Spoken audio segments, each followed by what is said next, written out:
Hello दोस्तों। आज हम ये बात करेंगे विंटर में पेरेंट लोगों को बच्चों का ध्यान कैसे लेना चाहिए।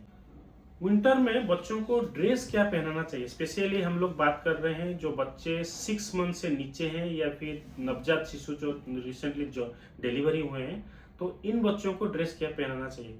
देखिए, बहुत सारा ड्रेस है। अगर आप बच्चे बाहर से कोई मार्केट से कोई ड्रेस खरीद कर लाते हैं, पहले इसको अच्छे से साफ कीजिए, सर्फ पानी में धोइए, नॉर्मल पानी में अच्छे से धुलाइए, फिर इसको सन में सुखाइए, सुखाने के बाद यूज़ कीजिए।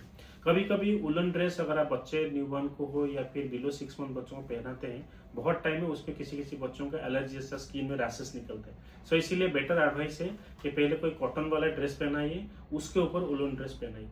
दूसरा चीज, सबसे इंपॉर्टेंट चीज, आपको कैसे पता चलेगा कि आपके बच्चे को ठंडा लग रहा है या गर्म लग रहा है, या कैसा आपके बच्चे का कंडीशन कैसा है।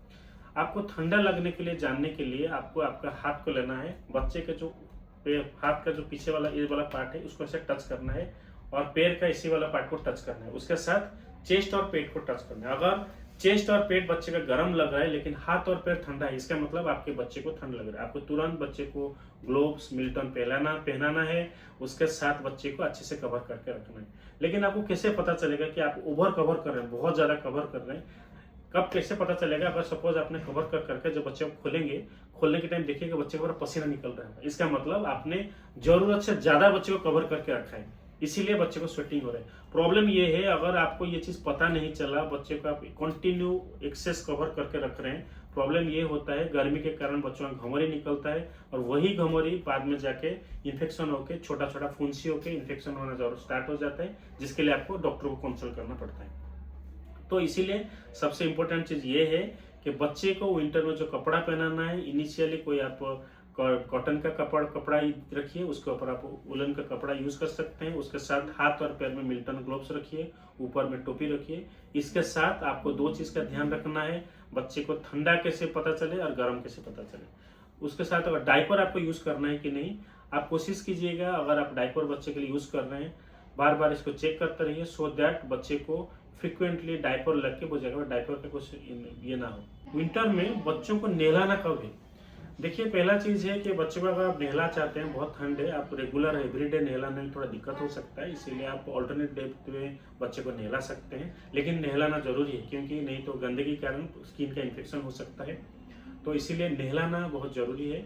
और दूसरा चीज है, नहलाने के बाद तुरंत आप इसको ऑयल यूज कीजिए। हम preferably cold compress extra virgin coconut oil use करने के लिए बोलते हैं, जैसे कि मार्केट में भी कोको बहुत सारा ऐसे ब्रांड अवेलेबल है, आप कोई भी ऑयल यूज कर सकते हैं। इसमें आप एक्स्ट्रा वर्जिन कोकोनट ऑयल लगाइएगा, उसके ऊपर कपड़ा पहना के रखिए।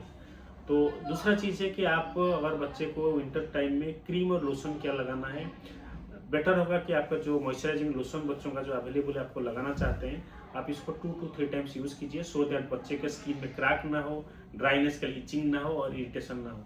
विंटर में बच्चों में स्पेशली बिलो 1 ईयर बच्चे हो, बिलो 6 मंथ बच्चे हो, या फिर नवजात शिशु जो रिसेंटली ज्वाइन डिलीवरी हुए हैं, इन लोगों का एक कॉमन हेल्थ प्रॉब्लम होता है, वो है नाक बार बार ब्लॉक हो जाना, बंद हो जाना, सांस लेने में दिक्कत होना। इसलिए ये यूजुअली इसीलिए होता है, गर्मी के ठंडे के टाइम में यूजुअली रूम का एयर जो होता है वो ठंडा होता है, इसीलिए नाक का जो सिक्रेशन के कांटेक्ट में जब वो आता है, आने के टाइम में नाक का वो सिक्रेशन थोड़ा हार्ड हो जाता है, जो नाक का सांस लेने का जो लाइन है उसको ब्लॉक कर देता है। इसीलिए नाक में साउंड होता है, नाक सांस लेने में दिक्कत होता है, इसीलिए बच्चे लोग इरिटेट होते हैं, दूध नहीं पीते हैं, रोते रहते हैं, ऐसे प्रॉब्लम होता है। इसीलिए इसका सॉल्यूशन ये है कि पहला चीज़ है, आप रूम को थोड़ा सा गर्म रखने से अच्छा है, तो इसीलिए बेटर आप इसको रूम हीटर यूज कर सकते हैं। प्रिफरेबली सबसे बेस्ट अगर आप है तो वो बेटर है कि आप इसको कॉइल वाला रूम हीटर यूज कीजिए, लेकिन बच्चों से दूर रखिएगा, सो दैट बच्चे कोई उसमें लग के कुछ इंसिडेंट्स ना हो जाए। तो इसीलिए आपको रूम हीटर रूम लगाना है, सो दैट रूम गर्म रहे।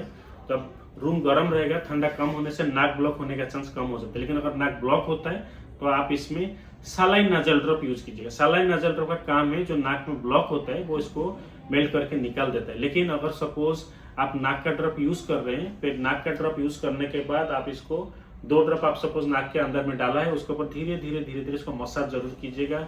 फिर इस साइड में 2 ड्रॉप डालेंगे, फिर धीरे धीरे मसाज कीजिए, उसके बाद अच्छे से इसको साफ कर लीजिएगा। आप इसको 3 to 6 टाइम्स आप इसको दिन में यूज कर सकते हैं, होने से नाक ब्लॉक नहीं होगा और आपके बच्चे कंफर्टेबल रहेंगे। विंटर में जो बच्चों को ज्यादातर जो हेल्थ इश्यू होता है वो होता है सर्दी, खांसी, बुखार आना। तो इसीलिए इसका सबसे बेस्ट प्रिवेंटेबल कारण है जिसको हम लोग सबको प्रिवेंट कर सकते हैं, वो है अगर घर में कोई दूसरे लोगों को, किसी को भी, मम्मी को छोड़ के किसी को भी अगर खांसी सर्दी होता है, सबसे इम्पोर्टेंट है कि इनको बच्चे के आसपास में आना नहीं चाहिए, दूर में ही रहना चाहिए। लेकिन अगर मम्मी को हुआ, मम्मी को मास्क लगा के रहना है, क्योंकि ब्रेस्ट फीडिंग आपको जरूर करना है। ब्रेस्ट फीडिंग आपको जितने भी खांसी सर्दी होने से भी बच्चे को ब्रेस्ट फीडिंग कभी बंद नहीं करना है, तो इसीलिए आपको मास्क लगाना है, ब्रेस्ट फीडिंग कराना है। जैसे आपका बीमारी में ठीक हो जाएगा, फिर आप मास्क उतार के आप नॉर्मल जैसे आपका रूटीन वर्क करते हैं आप वैसे कर सकते हैं। लेकिन अगर बच्चे को सांस लेने में दिक्कत हुआ, खांसी ज़्यादा हुआ, या फिर बुखार बार बार आ रहा है, बच्चे खाना नहीं खा रहा है, कंटिन्यू रो रहा है, इस कंडीशन में आपको तुरंत बच्चे को डॉक्टर को कंसल्ट करना है, सो दैट कुछ सीरियस प्रॉब्लम ना हो। और कभी कभी उसके वायरल भी हो सकता है, बाद में वो चीज़ लेके कभी बैक्टीरियल इन्फेक्शन होकर दिक्कत भी कर सकता है, इसीलिए डॉक्टर को कंसल्ट करना बहुत ज़रूरी है। सो ये है आपका विंटर में आपके बच्चे का केयर लेना है और बच्चे को कैसे रखना है। Thank you.